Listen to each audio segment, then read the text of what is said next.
Hello everyone, I'm Shavantika, legal intern at Lexis and Company for the month of June, and today in this video we will understand the concept behind Article 20 of GATT and the necessity principle and the Shapyu test. So the term necessary as used in Article 20 can be understood as an adopting method or the minimum derogative principle. Under the principle, the proper inquiry is whether there are alternate measures available that can be reasonably put in that condition. If such conditions are available, that would be as effective as the one adopted and are either WTO consistent, or if not WTO consistent, less trade restrictive than the measure which was actually adopted. We will first look into that while calculating or while analyzing the restriction, whether it is consistent with the principles that are laid down in the Article 20. If the complaining party is able to present such alternative, the measure at issue will fail the test of Article 20. It would basically fail the analysis behind Article 20. So the measure were applied in conformity with the requirements of the introductory clause of Article 20. This is the first article is referred as the Shapyu of Article 20.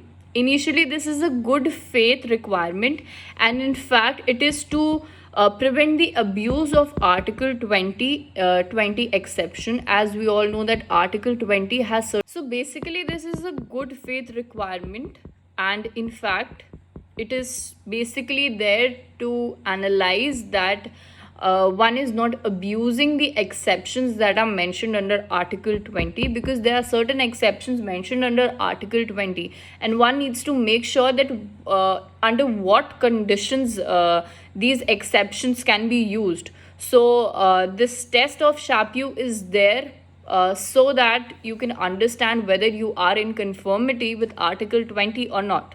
So the Shapyu is often one of the most difficult and controversial requirements that are to be satisfied while inquiring under the Article 20. Therefore, it is an expression of good faith principle in international law. So the object and purpose behind the Shapyu of Article 20 is to avoid the provisional justified measures under the subclause to the Article 20, because under the subclauses there are certain exceptions that are enlisted. They are applied in such a way that it would constitute a misuse or abuse. So it is to curtail the misuse or abuse of those exceptions that are mentioned under Article 20. So the requirement is set out in Shapyu has been interpreted in following manner by the panel and the appellate body in many of the cases. First is that the means of arbitrary or unjustified discrimination between the countries when same condition prevails.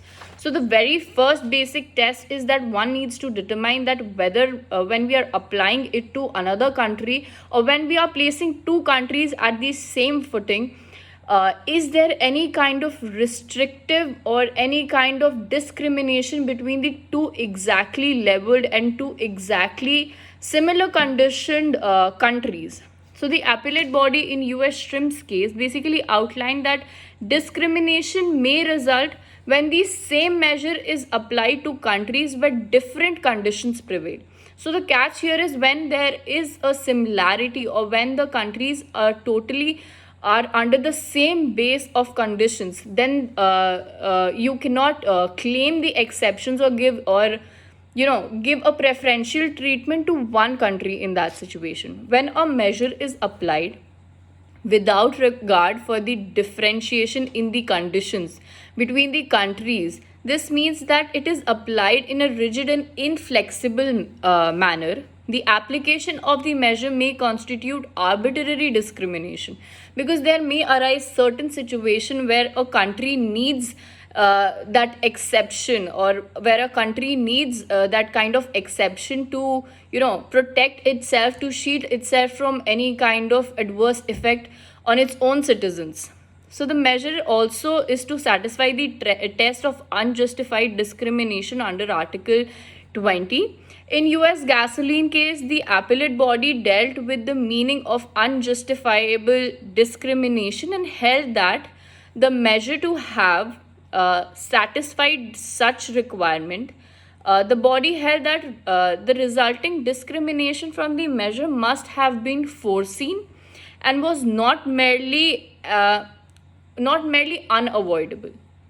So a prudent man must foresee that this condition would arise in the future.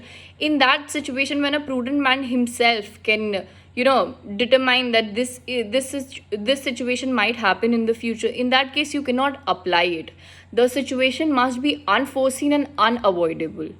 Then only the country can claim exceptions under Article 20. Therefore, it may be noted that the body emphasized on the deliberate nature of the discrimination, disguised restrictions on international trade.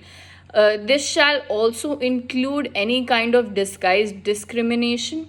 It includes restrictions amounting to arbitrary and unjustifiable discrimination in international trade under the guise of a measure formally within the terms of an exception listed under